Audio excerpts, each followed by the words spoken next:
Another fine day at Camp Dynasty. I am Counselor Austin, joined by Counselor Collin, and we are back to our regularly scheduled programming after a little intermission checking in on where we are right now. Dynasty Rookie Rankings 2024. That is in the rear view. We're back, Collin, talking about week 8 of college football. Hell yeah, we are. I was a little concerned about this episode because, like I mentioned before, last week it was your wedding on Saturday. It sure was, and that happens to be the day that college football is played.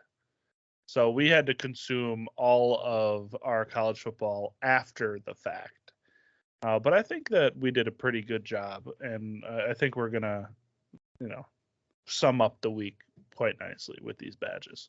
I'm ready, man. We came out of Saturday, got married, living husband life, and just started grinding. That's figuring out what happened week 8, nose to the grindstone.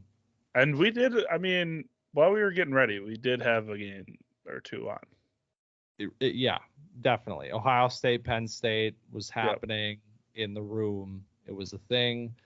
And we're going to talk about a player from that game really shortly here. But before we get to that, Collin, I won the coin toss this week, and I did not select that player that I'm referencing. Everybody can, I'm assuming, guess who that's going to be. But I did not pick him with my first pick this week.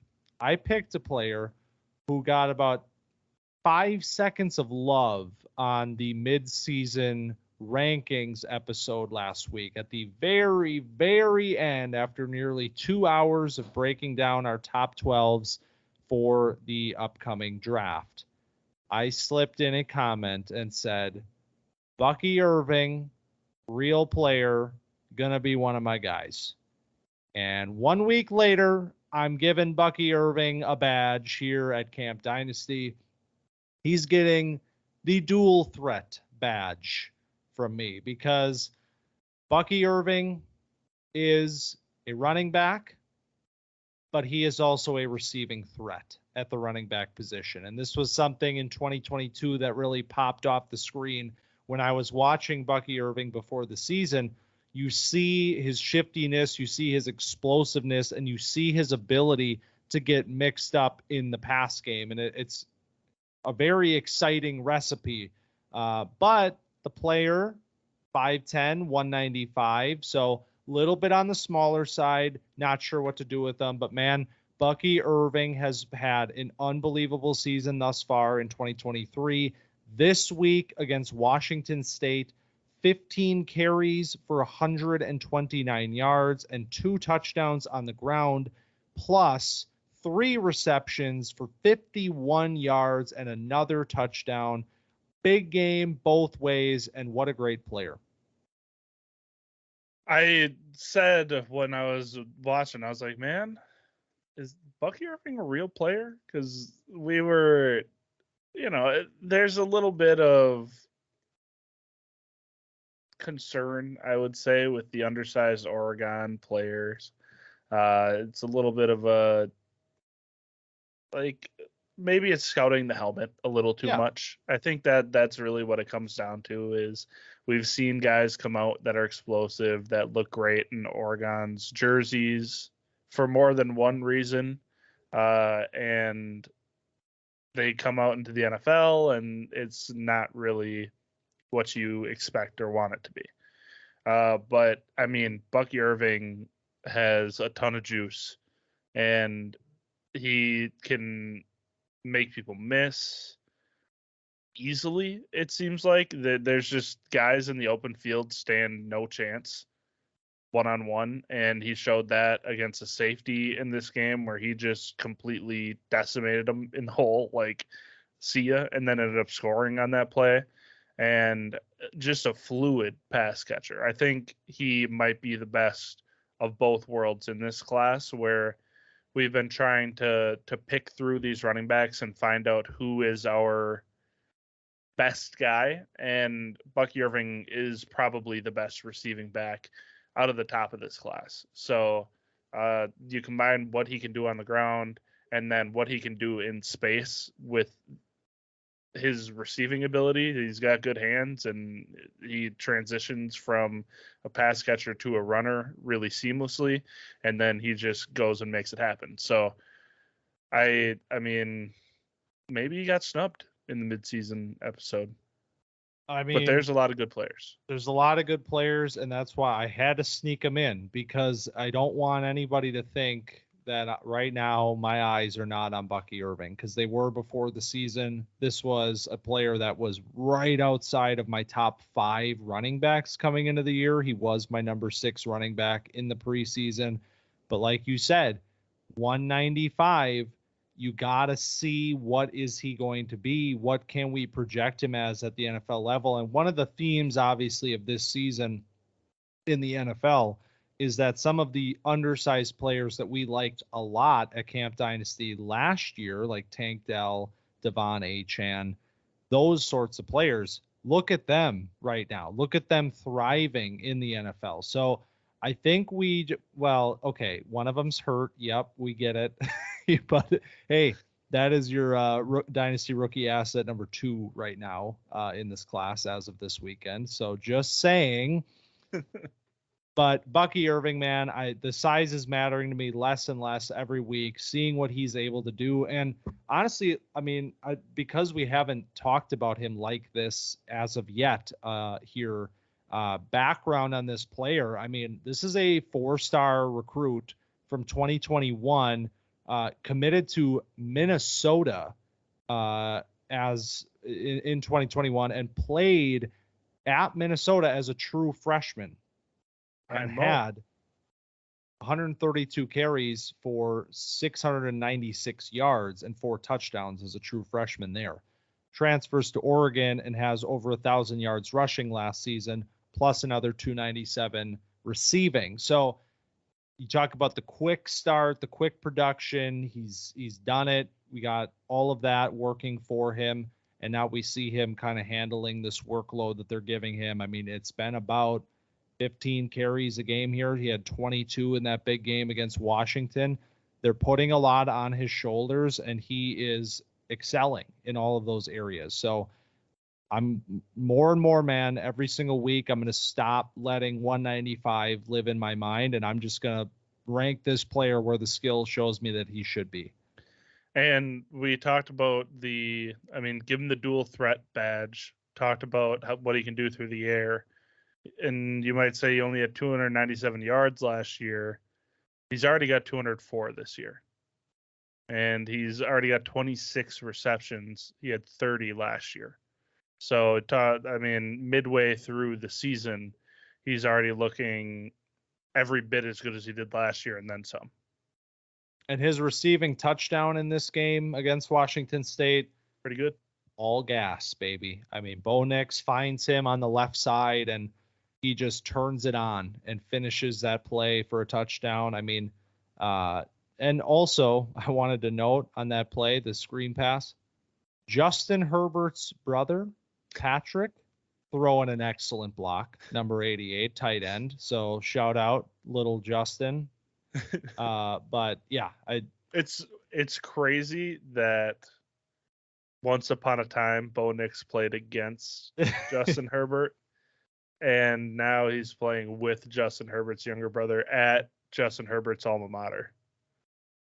Something about that doesn't sit right with me. But he has also played the little Bo Nix stat. He's played the most games in college football history. I think it's like 56 or something like that. Yeah. Too many games. And you can get Bucky Irving the ball. I tell you what. I don't know, man. I might be we're going to talk about quarterbacks at some point here in the winter, but Bo Nix, there's a few guys. They're surprising me this year. They're surprising me. You know who's not surprising me? Marvin Harrison Jr.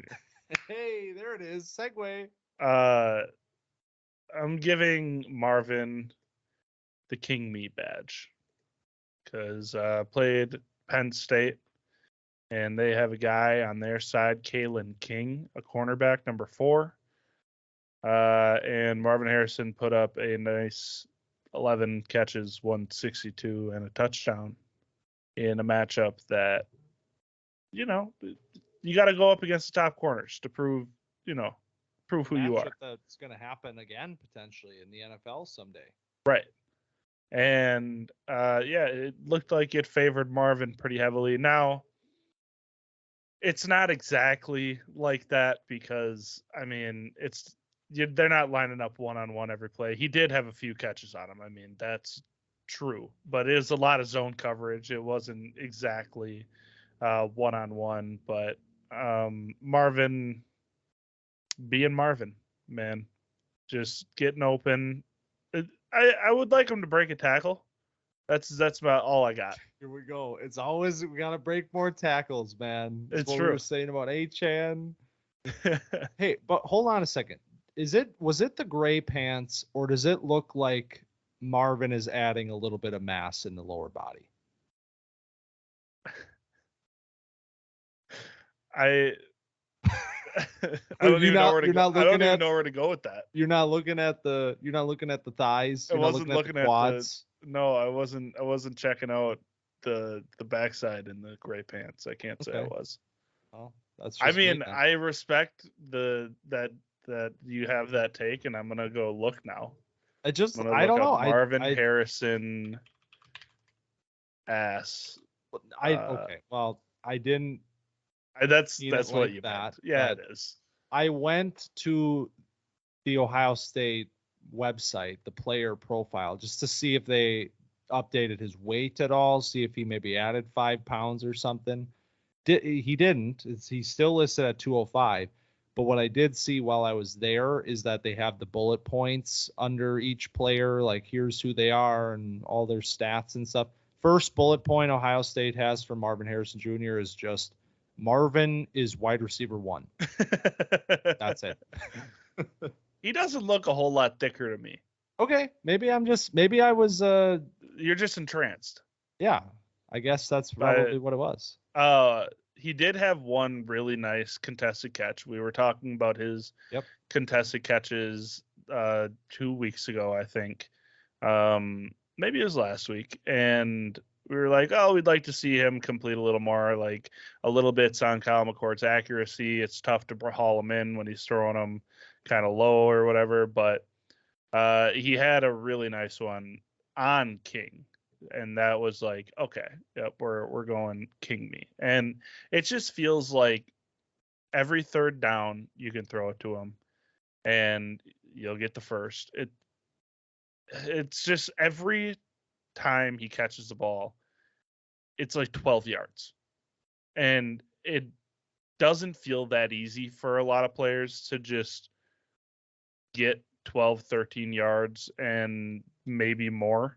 But it feels like every time he's touching the ball, he's either running wide open for another 10 yards or he's already 12 yards down the field of separation. So he's just making this look super easy. And he did it against one of the best cornerbacks in college football. Yeah, I mean, you could see the game plan here, this huge matchup. It was, we talk about the struggles of Kyle McCord and this offense. 16 targets for Marvin in this game. I mean, easily a season high, and 11 catches. I mean, no drops this week after the 3 drops last week, 2 for 3 on contested opportunities in this game, and 83 yards after the catch, which is his most in any game this season. So it really was a dominant game, a true, Marvin game through and through this week, and obviously plays a huge part in how they won that game. And he was running all sorts of routes in this one, separating on everything. I mean, slants, ins, there was the crossing routes, and then there was the one where it's zone coverage.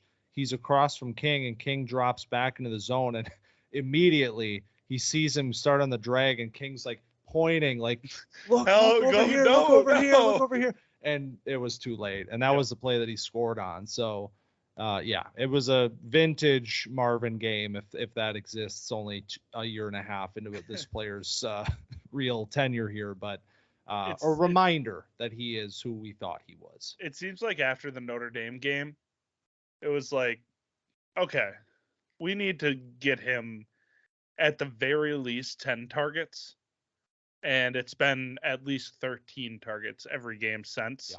So it seems like Kyle McCord has figured out where to go with the ball, and it's the best wide receiver in a long time in college football. Good idea, Kyle. Yeah. Keep that going on. Yeah, do that more. Let's talk about 20 targets. Let's talk about another good wide receiver. Certainly not one on the level of Mr. 101, but a new name to the program, one that I've been wanting to bring up for quite a while because he's having a phenomenal season. And that is Malik Washington, the wide receiver from Virginia. Bit of background on this player. He is a fifth year. He spent 4 years at Northwestern before transferring to Virginia this season. He was a 3-star recruit back in 2019. He is a really good player, I think. And what was really weird about this one for me was that I'm watching this game against North Carolina. It obviously ends in a massive, massive upset, and Malik Washington played a huge role in that. 5'8", 194.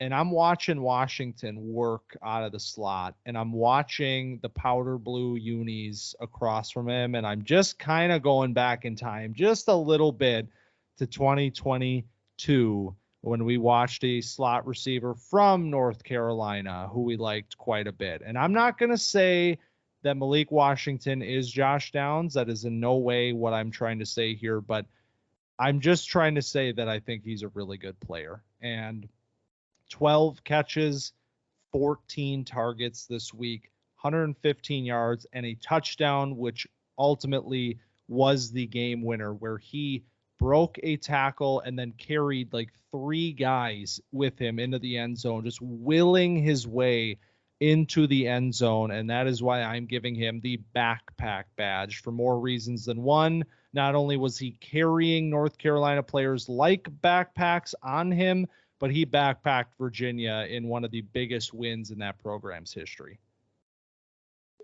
You know, this has been a unique year when it comes to wide receiver talent in the class. We have, loads of it, number one, but also it's all big players. And it seemed like last year it was all small guys, all slot guys. And we were trying to find the 1X alpha receiver that's going to win on the outside. This year, it's all big guys, and we haven't been like, oh, where's our slot guy, And here might be our slot guy. I don't know if we have another, like, pure slot like this. We have some guys that dabble in there in the top, like Neighbors is probably the best, like, slot guy that we have, but he's has a little more variety. But Washington, like you said, just winning snap in and snap out and being Virginia's number 1 target here. He's only had 3 games without double-digit targets, and one of those he had 9 targets. And he's been over 100 yards in all but 2 games. And one of those games was 97 yards. So essentially he's been at 100 yards in all but game 1 against Tennessee. So after a long career at Northwestern, he has broken out in his 5th year, you could say. And he's already having his best season of his college career in yards, in touchdowns. Not quite in receptions, but he's making a lot more happen with all of his catches. So this is definitely a fun player and a player that's going to be kind of sought after because of his uniqueness in this class. I feel like once we get to draft day, if somebody needs a smaller player, a slot guy, somebody that can, make things happen after the catch like him, it'll be, he'll be one of those guys that goes day 2. I would say day 2. Yeah, I mean, well, he's sure making himself some money this year. I mean, this wasn't not a player that, I mean, you come into the year, a 5th-year player, best total 700 yards receiving at Northwestern last year as a senior, like good player, gets himself in the portal, lands at Virginia, and just something about it, man. That is not a good team. They were 1-5 heading into this week against North Carolina. He is easily the best player on this roster, and he is coming in and week out, like you said, massive receiving totals every single week, well on his way to a plus 1,000 yard season. And yeah, he's turning some heads, and it's been long enough now. I'm ready to say this is a dude and a guy who might be going higher than we think he is. Yeah, I like it. Let's talk about another running back this week. We got a few running backs on the episode. Getting a little love in here. We're trying to find the guys, because that's been the struggle this year, is finding the running backs in this class. And I've got Jace McClellan, who I liked last year as a complement to Jahmyr Gibbs on this Alabama offense. And I've been kind of keeping an eye on him. I thought about giving him a badge week 4 against Ole Miss. He had a good game.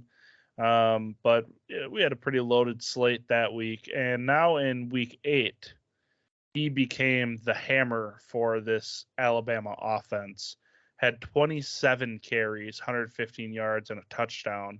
And it feels like he is kind of completing his arc as a player, where he started off as a little bit of, he was kind of the dirty work guy for this Alabama offense last year, where he'd come in when they needed him to pass block. He would do the in between the tackles stuff, the short yardage stuff, and every once in a while he'd break off a big one. But Gibbs was really the sexy, flashy piece that got all of the valuable touches, you could say.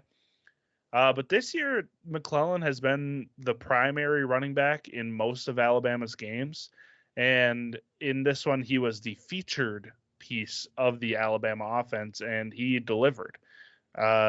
He did everything right outside of maybe missing a few reads. That was my main complaint was, man, I wish you would cut that up and stop taking it to the outside, because he's got some speed to burn, and it looks like he's always looking for a spot to use it. But every once in a while, you got to be the battering ram that you were last year and just take that 6 yards or whatever it is and stop stretching that play out. But outside of that, I mean, he's a interesting player, and you always got to keep an eye on these Alabama running backs, because they seem to just produce productive backs every single year. So Jace has a lot of things that I'm interested in, and had a pretty solid game against Tennessee here. Yeah, we talked about Jace McClellan coming into the year as a player that we thought could really raise his stock this year because of the flashes in 2022 mixed with the fact that he was going to be the guy there this year. I mean, there's some other backs that come in, but we see it this week. I mean, 27 carries, like you said, in this big game with Tennessee, ultimately win this game. And I mean, 4.3 yards per carry, nothing extreme, nothing crazy, but just a very effective game for him. And I was trying to look up quickly, and I failed, what Brian Robinson's last year at Alabama looked like, because I feel like the arc, when we talk about the arc of these Alabama running backs, I feel like these were two similar arcs. Guys that were always behind somebody until their senior year when they became the de factos.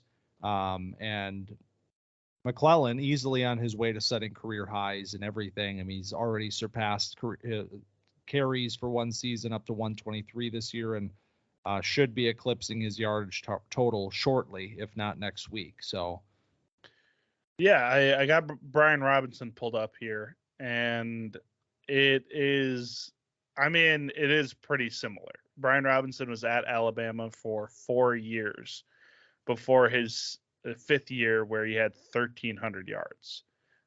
Before that, his highest total was 482 yards. So he was pretty, it was 165, 272, 440, 482, and then 1,343. So I don't know if McClellan's going to quite get to those gaudy numbers that Brian Robinson put up, but it's definitely a similar career track where he's kind of in waiting as the backup on this Alabama team, and then becomes the featured piece. And maybe McClellan does stay for a 5th year and puts up those gaudy numbers with maybe a better Alabama team, because right now that team is a little weird and it lacks the fireworks that it normally has. But yeah, McClellan is following a little bit of a similar track that Brian Robinson had. And he's getting the under the radar badge, which I did not mention. Thank you. That's nice. He's on the radar and he's also under the radar. Right. So everybody's on the radar for us. Yes. Brian Robinson Jr. obviously also a bit of a physical freak. So McClellan 5'11", 212, got a little bit of a bigger player with some speed here. So his lower half looks good. You're looking at Jace's lower half, but okay, whatever. Let's talk about a player that has a large lower half. I knew it was going there. An impressive lower half. In a very impressive lower half. We are, in fact, bringing an IDP into the program this week. I am giving a badge to Jerzon Newton, also known as Johnny Newton, the interior defensive lineman from Illinois. So I talked about Jalen Carter recently here as a learning experience. Jerzon is Jalen Carter? First name out of your mouth? Yeah, that's my comp, by the way. And he might be better, actually. No. All right. Here we go. No. I viewed Jalen Carter in 2022 as a learning experience because he was an interior defensive lineman who was my top player in the draft class, NFL purposes, but I pushed him way down my Dynasty draft board. And I'm not doing that again. And here's a player that allows me immediately to rectify my errors and to put my money where my mouth is and rank him accordingly in this upcoming draft class, because Johnny Newton is an absolute freak of nature on the interior and a pass rusher on the interior. This is one of these players here where you talk about, okay, the edge guys are still going to make you your money in the D-line spots, but if you get these interior players that can rush the passer, there's never been a time more than now where these players are fantasy relevant. And Johnny Newton is the next up. He is a premier talent at this position, 6'2", 295, and he can freaking move, man. I mean, you see his power in this game against Wisconsin this week, and you also see his speed, because he was showing off all sorts of pass rush moves from the inside this week. We had swims, we had a push-pull that he just, I don't even know if it was considered a push-pull, because he starts with the bull rush and then he literally just tosses the guard like he's a pile of sticks or something. Like, just get out of here. It's like he just discarded him violently. And then there's this one play, I don't even know if you can consider it a stunt, because there was no double action. It was just he's lined up over the left guard, and then he comes out and goes around the end on that side. The guard tries to come help. they get all tangled up, and Johnny Newton is just flying off the right edge at this point. So you have an interior player here, 300-pound player with power, that is running to the edge and getting to the quarterback on that sort of a play before the guard can even get there. I mean, he's an athletic freak, and he only played 3 quarters in this game because he got ejected early in the 4th for a targeting penalty. Just in that limited action in this game, he had 8 pressures, 2 sacks, and a forced fumble. He was a wrecking ball. I've been trying to tell the masses that we need to start looking at IDL differently. And I think that Aaron Donald is the cause of all this, because he kind of revolutionized the interior defensive lineman position as a pass rusher. Because before Aaron Donald, I feel like we didn't see it. It happened. I'm not saying it's unheard of. I mean, John Randall does exist, but it was rare to see your pass rush specialist come from the inside of your defensive line. And today it is like way more common. If you look at the sack leaders, there's quite a few interior defensive linemen here. And last year it was the same way. I'll pull these up while I talk out loud, but Chris Jones is the main one that a few guys will get comped to. It's a bad comp. Chris Jones is like one of the best players in football, but that is one of the premier interior defensive linemen that rushes the passer. I mean, we have Jeff Simmons, we have Quinnen Williams, we have Daron Payne. These guys Cam Hayward's been doing it forever. These guys are all winning from the inside, and teams are now starting to build their defensive lines from the inside out. And that is what's going to make a player like Johnny Newton so valuable, and why he's going to be a top half of the first round draft pick come April. Because, I mean, he is just a game wrecker. The way he discards people is unbelievable. Like, the power that he generates just standing up with a guy. I mean, he pushes him 1 yard back while this guy is run blocking. And then he's just like, oh, I'm going to hold you in front of me until the running back makes a decision. Once the running back makes the decision, he's like, oh, you want to come through the 0 gap. All right, discard this guy to my left. Oh, you want to go through the 1 gap? Discard him to my right and just plug that hole.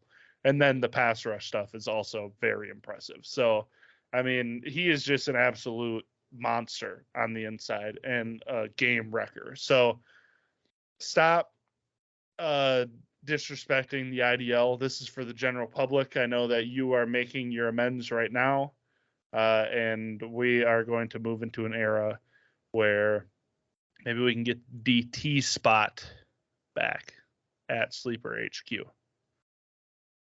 And like you said, man, we don't even need it. These guys are starting on Dynasty teams every single week, and that's exactly why I'm not going to sit. Like, this is one of the best defensive players in the draft this year. I mean, he doesn't need to be an edge to be probably one of my top 5 IDPs in this class. I mean, I'm not going to do the Jalen Carter thing again. This player's too good. Elite run defender. Also, he's a pass rusher from the interior, but that doesn't mean he's not an incredible run defender. He was a top 5 graded run defender in college football by PFF last year. His grade's a little bit lower this year, but it's still very, very good. And the pass rush stuff is just popping even more this year. He is up to now 5 sacks on the year with 33 pressures, the 33 pressures leading all interior defensive linemen in college football right now. So elite talent at this position, and he will be certainly very high on our IDP rankings. Hell yeah. Let's talk about another wide receiver from a game that we already talked about, Collin. Yeah, so we talked about Malik Washington earlier for Virginia. They won this game against UNC. You're talking about the Carolina blue jerseys. North Carolina's Devontae Walker.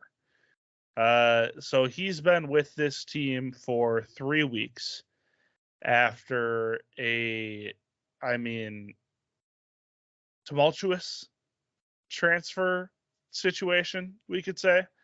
But since he has joined the team, he has immediately become the wide receiver 1. And it is a small sample size. There was his first week 6 against Syracuse, where he had 8 targets, which is good, but it only turned into 43 yards. Since then, he's been over 100 in the next 2 weeks, week 7 and week 8. And he's been Drake May's favorite guy. They very obviously needed a wide receiver 1 on the team because, May didn't have a go-to player. It didn't seem like he hadn't found somebody quite yet. And this, he was so sought after that everything, all of social media was ablaze when his transfer request got denied. And then obviously the NCAA, whatever committee ends up making these decisions, we're like, hey, my bad. He can go. And so now we get to see what Tez Walker can do with Drake May, and it has been nothing short of impressive. So, he's just, open all the time. I wish I had all 22 to watch because I'm watching the condensed games. I'm watching the highlights, whatever we can scour. And I'm sitting here, I'm like, how is he just open all the time? What are we doing? And I'm not complaining because once he gets the ball in his hands, he's electric. But it seems like he is a very physically gifted player, a very athletic player. Like I said, good with the ball in his hands, and he is getting open early and often for Drake May. So I'm glad that the transfer can finally go through and May can have his number 1 guy because, they could put up some crazy numbers, and it would have been even crazier if they could have played all season together. And that's something that I'm wondering right now is, will this half of a season at North Carolina be enough for him to enter himself into the upcoming NFL draft, or will he look to return to North Carolina? But his quarterback's leaving. So there's a pretty good chance that if he finishes the year at this sort of a clip, he might do the same. Yeah. And he's hit this team like a meteor. Drake May needed a wide receiver 1 coming into this year, obviously losing Josh Downs from last year, and good player, great player. We're probably going to talk about him later, but there were a few guys getting mixed in here, but the second Tez Walker hit this team, man, it was like, let's get you acclimated in that first week, and then last 2 weeks, just crazy. 132 and 3 touchdowns last week. This week, 146 with the 1 touchdown. They lose the game, and at no fault of this player who had an exceptional performance. And I'm excited to watch more of him. I'm excited to learn more about who this player is, what makes him the player that he is, a player that had 921 yards at Kent State last year, totally transcended that team and the MAC and that level of competition, brings himself here to North Carolina. And unfortunately, the team loses this week. They were entering themselves into some pretty lofty conversations before this one, but man, Tez Walker is seizing this opportunity and not letting go. So I don't think Drake May is very upset about having, a player like this to make his job that much easier, especially with Caleb Williams' struggles as of late. I've been hearing some Drake May QB1 takes, and I think Tez Walker has assisted that a little bit because as Caleb Williams has struggled against some top 25 teams the last 2 weeks, Drake May has been ascending with Tez Walker statistically and put together some pretty impressive performances. So let's talk about a quarterback that is not named Drake May and that is not named Caleb Williams. In fact, it's a quarterback that we haven't talked about at Camp Dynasty yet this year, other than a few random slights and shots at him along the way. But enough is enough. It's time to talk about J.J. McCarthy. Because J.J. McCarthy, as of the time that I'm speaking to you, is currently the favorite to win the Heisman Trophy. And how the hell did that happen? Because the last time we talked about him here was coming off of a 3-interception performance against Ball State, in which I said the player that I had concerns about from last season is certainly still here. Since that game, he's taken his game to an entirely different level. He has, in this time period, which is 5 games, he has 11 touchdowns, 0 interceptions during that time, including this week against Michigan State, which was, once upon a time, not so long ago, this was kind of a role reversal thing. Michigan was the struggling program. Michigan State was the good one. Well, this week was a complete blowout. Michigan destroys Michigan State, and J.J. McCarthy, 20 for 26, 280 yards and 4 touchdowns, no picks. He's quietly entering a conversation here where the buzz about a top 10 NFL selection is going to start getting louder and louder, especially if he keeps his trajectory going to the Heisman. Well, I cannot get on board the J.J. McCarthy hype train. And it has nothing to do with, discourse for discourse sake. It's just about the player and the limitations that he has. Because, if a team decides to use a top 10 pick, in my opinion, that would be a mistake. I feel like unless he can clean up the mechanics, because his release is slow, and that's okay right now because he has the time. But if you did a side by side of like CJ Stroud's release versus JJ McCarthy's release, it would look like CJ Stroud is playing on like 2 times speed.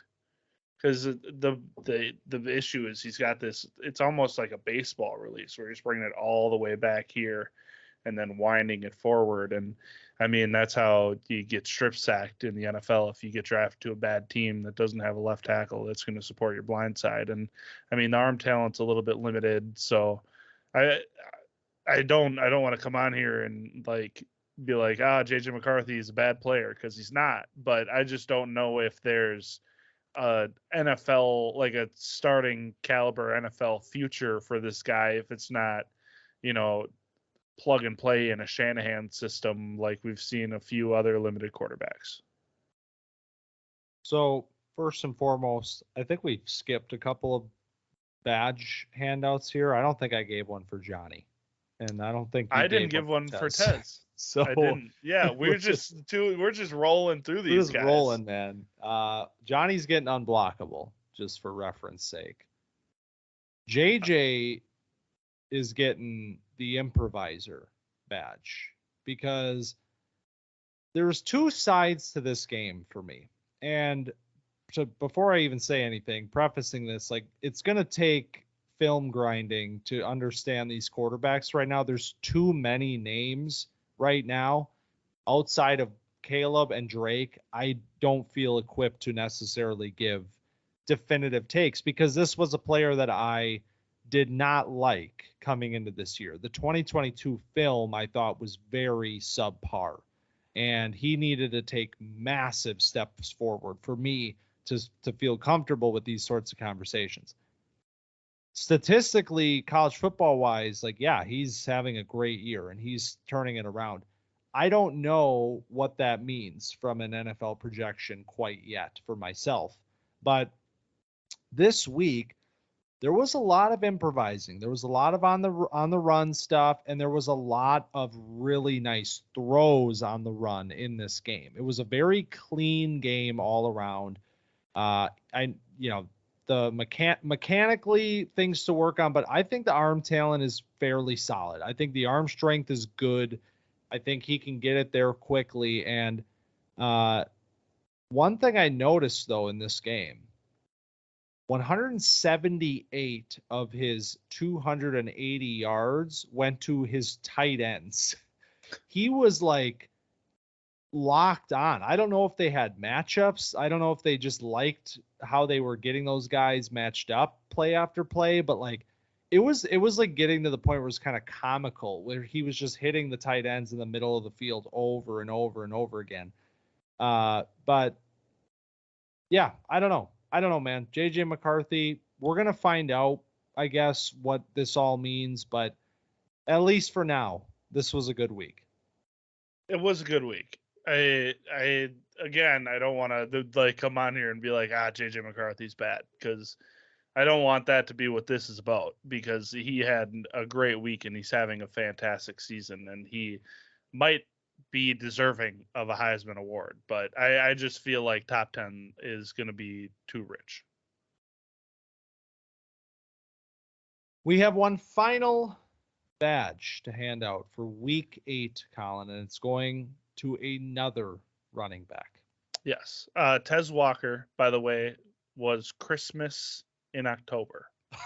I can't believe I missed that. I know. You missed that one, man. I know. But Braylon Allen's getting the freight train badge.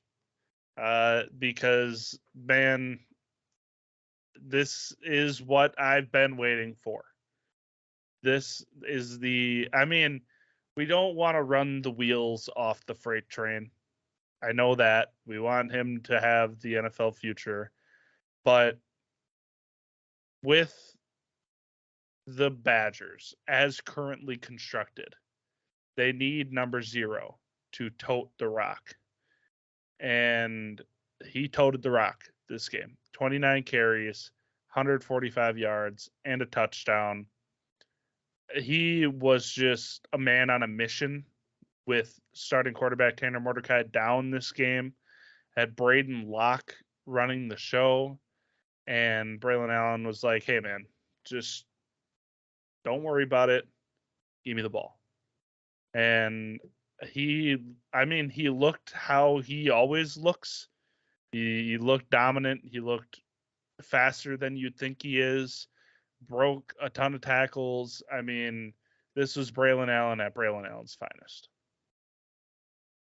In a week where Trey Benson, I believe, averaged 2.9 yards per carry and got 8 carries or something, Braylon Allen was just out here getting 29 carries, 5 yards a carry, 145 yards, trucking people, looking like a physical specimen. And oh, by the way, he's only 19 years old.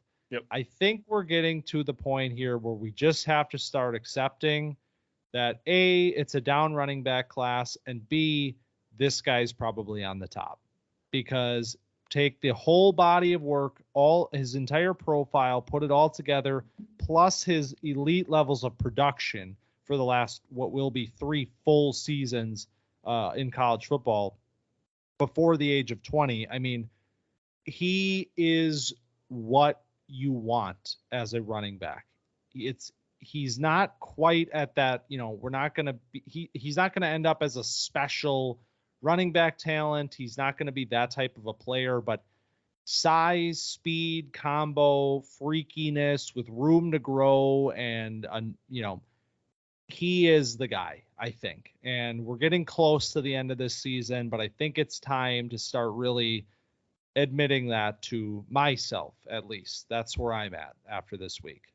Yeah, that's what I was going to bring up, is that Braylon Allen, I don't know if he's separating himself from the pack, but I feel like he's establishing himself as the number one guy in this class, because I don't think there's anybody that can consistently put up the rushing totals that Braylon Allen can put up. He is so far the only guy that you could feel comfortable about giving 25 touches in a game to on a consistent basis. And what did I love in this game more than his rushing? Austin, what do you think? His damn blocking. Golly, I knew you were going to say it. He was stonewalling these Illinois defenders. I mean, he had like 4 impressive pass block, pickups where he gave the young quarterback plenty of time to make decisions because he stood back there and took the hits for him. And then he also carried the ball 29 times. He was just doing all of the dirty work, and he looked fresh the entire game. So this is the type of running back that you want, especially if you're running a power run offense, which is not something that a lot of NFL teams do anymore. But if you're, a team like Tennessee, or if you're a team like Baltimore that is looking for your running back of the future that is going to, transition you into a new era of running the football, you could be looking at a guy that's going to walk in as a 20-year-old and, completely dominate in short yardage situations, break off a couple big runs, and protect your quarterback in the backfield. That's week 8. Badges.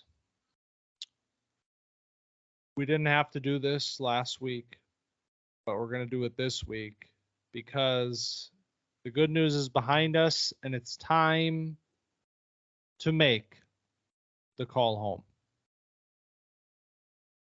And this week, we're calling about another running back. Shocker.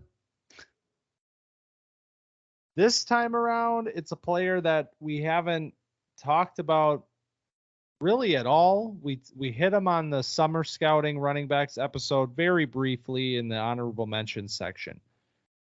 And it was a player that I was excited about a little bit this year. A guy that I thought could maybe elevate himself into a conversation where the class was a little bit more wide open.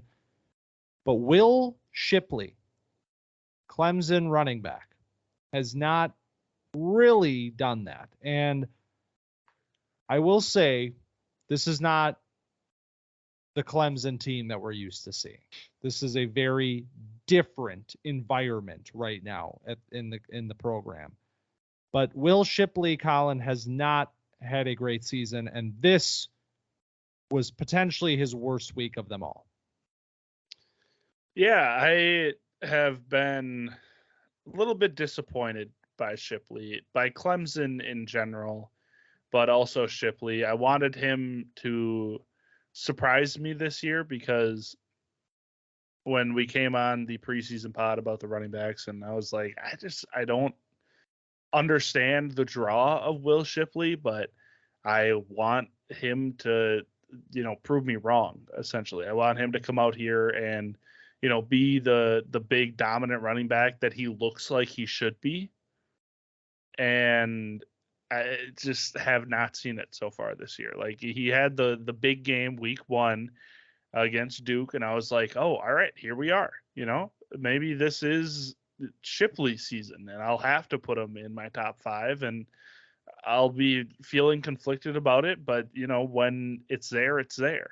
And since then, he's been pretty mid. It's been a fine season. The yards per carry is okay, right around 5, but he's not getting in the end zone. He's turning the ball over. And I wanted to see a little bit of growth from him, and he looks pretty similar, if not worse, to the player that he was last year. Yeah, I think that's a good point. Is like there hasn't been growth here, and the program as a whole has regressed. And maybe there's factors in there that are contributing to this, but I mean, this week was just kind of an all-around disaster. You talk about he's not getting into the end zone. Well, he almost got into the end zone this week, but he fumbled literally on the goal line, like on the inches line, fumbles, takeaway, drive killed, and a player that got mixed in the passing game last year, not a ton of production there, but 37 catches last year, 237 yards.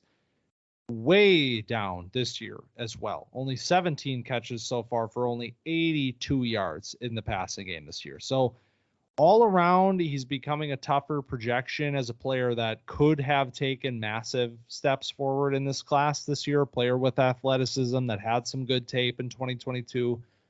Don't know that he is making the mark quite like we wanted him to at this point in the year. And even in a class where running back names were grasping at straws, it seems like at some points. There's another reason why. It's more 2022 heartbreakers. Yeah, and I wanted, like, the yards after contact also is a big one, because it felt like Shipley could break tackles, and that was like one of his big things, was that he had good contact balance, and he could take a hit and get a few extra yards. But I also have not really seen that this year. I mean, he's got 302 yards after contact. He had 712 last year, so he's not on pace to even match the total last year. And then also missed tackles forced. He only has 20 this year versus 50 last year, so he's not on pace to match that either. So far, not great for Shipley.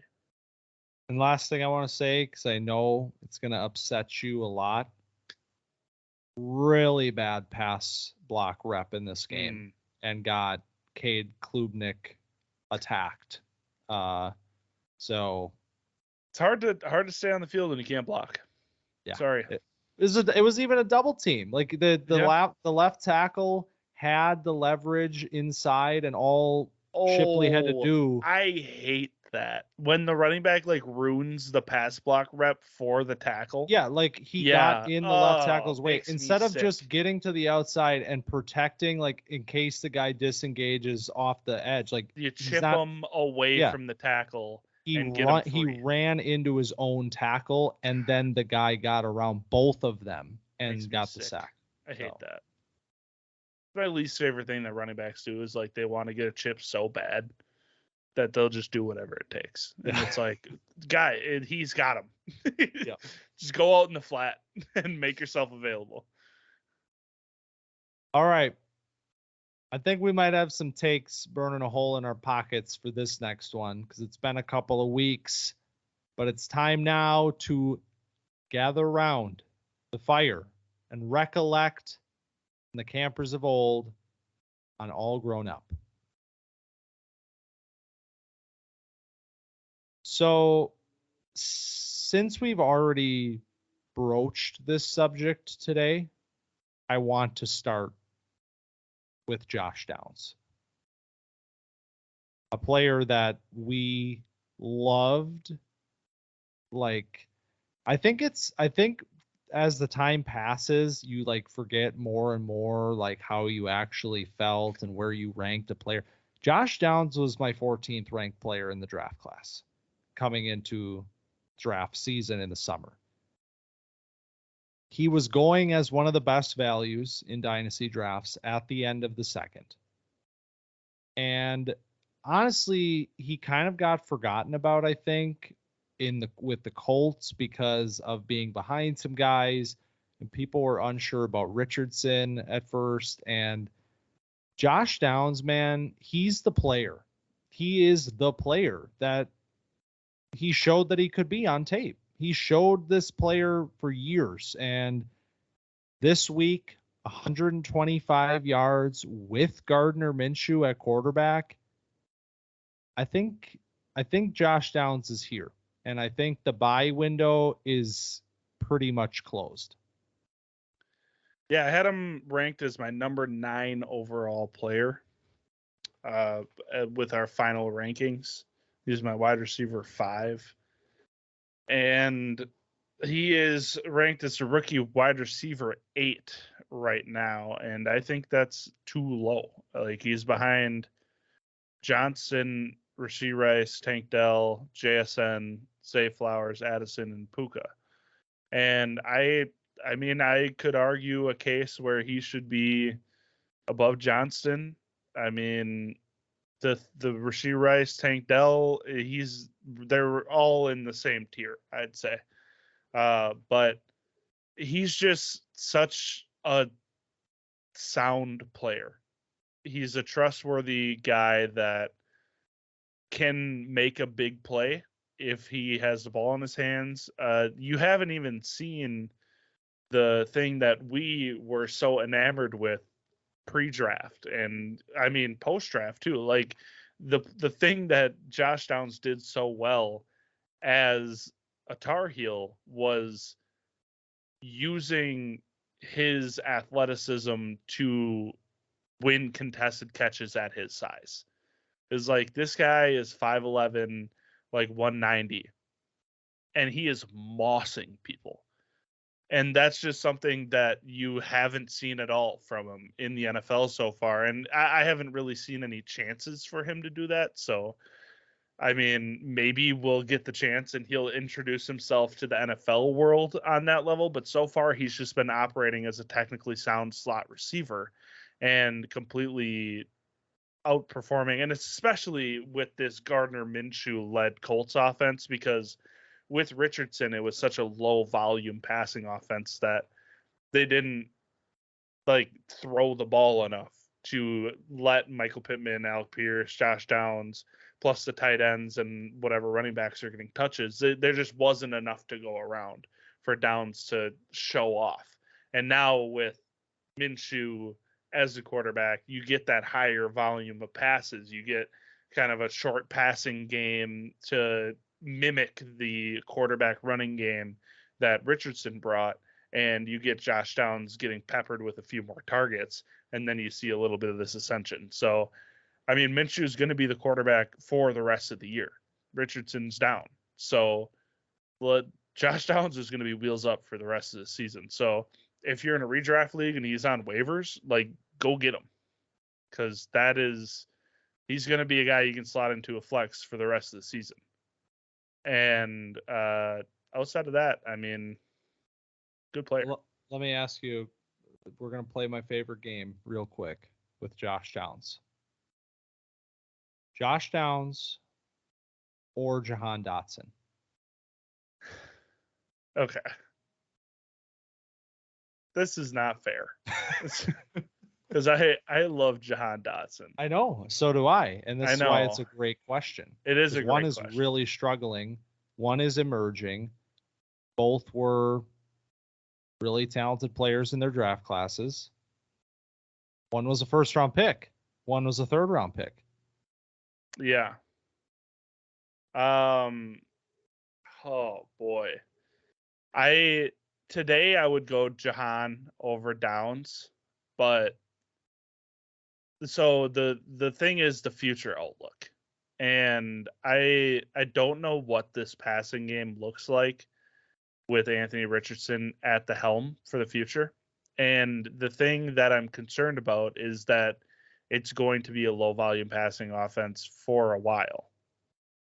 Because why throw the ball when you have the most athletic quarterback ever in Jonathan Taylor in your backfield? And then Downs is the wide receiver too. With Jahan, it's likely that this whole regime in Washington is getting scrapped after this year, and potentially Bieniemy becomes head coach and then builds offense. There builds a coaching staff around that, and then they go get their quarterback. So I kind of see that being a more beneficial future outlook for Jahan Dotson in terms of just straight production. But I mean, if the Colts turn into anything like what the Eagles look like with this Shane Steichen with a freak athlete at quarterback, then I mean, who knows? All right. Well, as of today, you are on the same page as the Dynasty community. Jahan Dotson currently wide receiver 38. Josh Downs currently wide receiver 41. I expect that to change very shortly because as Dotson continues to struggle, if Downs continues to produce, because we've been watching this so closely all year, I've seen this literally happening every single week. The players that are producing are just getting skyrocketed upwards. And I think we're going to get to a point where Downs eclipses a player like Jahan Dotson, which didn't seem feasible going into this year, but that's where we are. So a player that I want to talk about that's also a rookie benefiting from an injury was Jackson Smith and Jigba. He, DK Metcalf is out this week, and JSN gets on the field more. And this is, he scored his first NFL touchdown. He's a player that people were, for some reason, ready to move on from. But he posted his second highest snap total of the season. He played 72% of snaps last week against Cincinnati. He played 63% of snaps this week against Arizona. It's been his best 2 weeks of his career so far, both with 4 catches, but ended up getting in the end zone today. Do you think people are a little, feeling some type of way about getting out on JSN pre-bye week, maybe? I mean, this is exactly why we don't do the week-to-week thing in Dynasty. Like, I got on my soapbox about this a couple weeks ago. I'm still trading. Oh, it's harder after tonight, though, man. Monday Night Football is happening right now. Jordan Addison is going He has absolutely 2 crazy. touchdowns. He is going nuts. Like, I mean, there will become a point in time where it's like Addison's production, which was always going to happen, but like with Justin Jefferson out, if Addison starts to or continues to look the way that he's looking, it's like, okay, he was the 4th player in the class. This was the 2nd player in the class. Like, there's a conversation here. It's not as black and white as I had him ahead of him pre-draft, and so I'm going to trade him, straight up. That all being said, this is exactly why we don't panic with players like this, because the second that a spot opens up in this offense, he seizes it. He gets a touchdown. He gets more involved. I mean, only 4 catches, but like this is the start of something with Jackson. And this is, like I said, at that point in time, it's a long game. This was always going to be a long game. And it's disappointing to see how far he's fallen in rookie rankings on KTC already this year. I believe he's currently rookie asset number 8, 7 weeks into his NFL career, after being this player that everybody was enamored with coming into the year and coming into the draft. But yeah, I was really glad to see him get his first touchdown. That was a big win. It felt good. It did. Let's talk about another rookie wide receiver, though. Let's do it. It has to be said. Who do you think I'm talking about? Oh boy, I thought you were going to talk about Puka. I don't want to talk about Puka. All right. We get it. All right. I don't know if we do get it. We get it. He's still climbing KTC, still having good weeks. He's currently rookie asset number. He had a $154. Yep. I get it, man. He's a real dude. He's a real dude. And I don't know why. And I don't know how. And he's worth multiple firsts already halfway through his first NFL season. how about a player that's a little bit more acquirable potentially right now? A good target, maybe a former favorite of this program, Rashee Rice, a player that, as we got into draft season, watch a little bit more tape, kind of fell down the board a little bit for me. I wasn't loving him in relation to some of the other names, but it's been a nice start for Rashee Rice this year. He's had a really nice first half of his first NFL season, and right now the value is climbing a little bit. Since October 1st, he has climbed, I believe, looks like 9 spots. So he's climbing right now. He's getting a little bit more worked into this offense. Do you think this is a player that it makes sense to dabble with, trying to acquire before things really take off? Yeah, absolutely. I mean, Rashee Rice right now is the number 1 wide receiver on the Chiefs. Like obviously Kelsey is the number 1 guy there. But when you talk about receivers, we've been going through this shuffling list of guys for the past couple of years and trying to find the heir apparent to Tyreek Hill as the kind of partner in crime with Travis Kelsey. And I mean, obviously Rashee Rice is not Tyreek Hill, and he's not putting up numbers anything like Tyreek Hill, but he is second on the team in targets, in receiving yards, in receptions, in receiving touchdowns.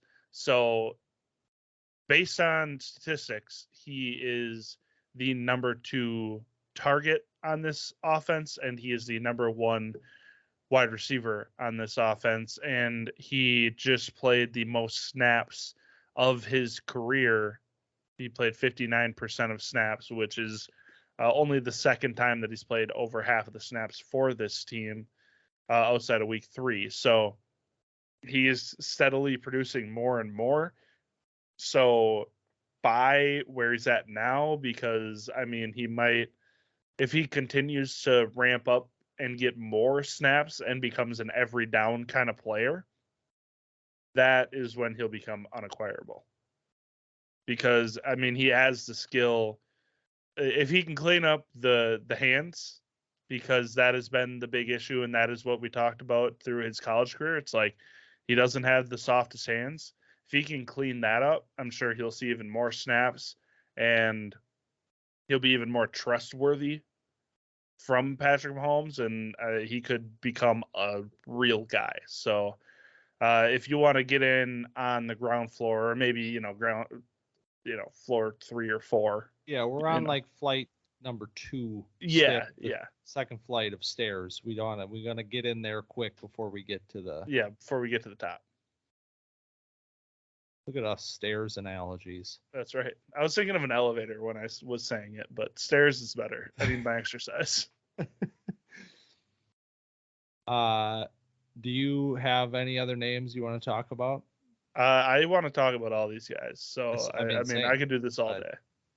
Well, how about this? Right now, just like everybody expected, halfway into their first NFL seasons, 2023 campers. Now we're talking about Puka. Top 5 rookie rankings right now: Bijan Robinson, shocking. Devon Achane, okay, that's sure. Not Jahmyr Gibbs. That's weird, but I accept it. Number 3, Puka Nacua, just like everybody expected, wide receiver 1 from this class. Just like, yeah, totally knew that was going to happen. Jahmyr Gibbs now down to number 4, and Sam Laporta, rookie asset number 5. That is your top 5 through one half of a season. I mean, what the hell? This is exactly, like you said, what everybody expected. But the shocking name here is Jahmyr Gibbs, obviously, because apparently his value fell off a cliff about a month ago. And now, I mean, fell off a cliff. I mean, he went from Dynasty RB3 to Dynasty RB8, which is not.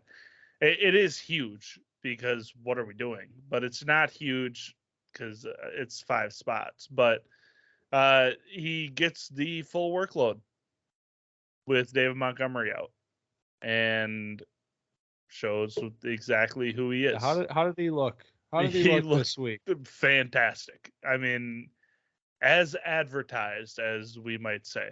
And I mean, this is why, I mean, like we just talked about with JSN, why you don't go and panic and sell and worry about these guys in the infancy of their career. I mean, the first 7 games of their hopefully long NFL careers. This guy finally gets a chance to play a full serving of snaps, and he plays 87% of snaps, 11 carries for 68 yards and a touchdown. And then, hey, if you play PPR, 9 catches, is that good? 58 yards, is that good? I mean, that'll work, right? And ends up with 27.6 PPR points. And this is the exact player that you drafted. And I understand if you're in a redraft league why you'd be frustrated, because that is the part where it's like, okay, I understand you thought this guy was going to start, but if you're in a dynasty league and you're panic selling Jahmyr Gibbs, you're insane. And I wish I was in a league with you.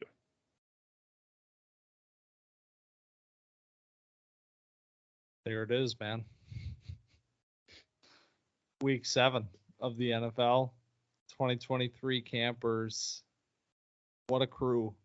What an absolute unit of a crew. Sam Laporta just continues to blow my mind. Like, top 5 already? Really? Is that real? It's real because he's a tight end. Yeah, but like, it's impossible to get tight ends. When was the last? I mean, like, it's Travis Kelce, Mark Andrews, and everybody else. You might as well have Sam Laporta. He's the prodigal son. Kyle Pitts had a cool catch this week.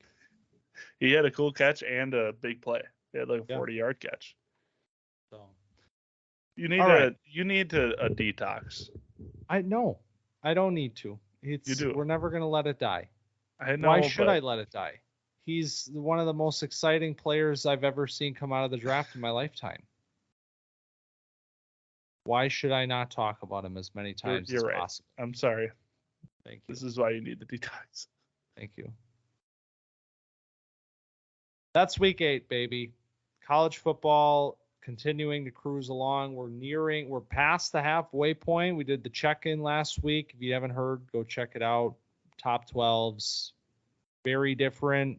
Kind of the same, a lot of names, deep class, and more names this week. New names to the program, a lot of new names to the program this week. So we're still learning about this class, even 8 weeks into the season. We're still developing, who the guys are here, and that's going to continue all the way through the end of the year. So if you enjoyed our discussion this week, be sure to find us on X at camp_dynasty and TikTok at camp.dynasty. And also check out the YouTube channel where video feeds of the pods go up every single week. And yeah, thanks for listening. Hey, thank you so much. I got this. If you're watching on YouTube, you can see I got official merchandise from Austin. I know. We'll wait till the back end because, I mean, if you've been on YouTube, you've already seen this, but it's the Bijan Mustardson official hat. I got official merch as a groomsman in the wedding. Thank you very much and congratulations. Thanks, man. And go Bijan, especially when he wasn't playing this weekend. Yeah, because he had a headache. That's sad. Well, at least it wasn't Arthur Smith's fault entirely. He was being responsible, which I appreciate. He was. All right. Thanks for stopping by Camp Dynasty this week, and we'll see you next week.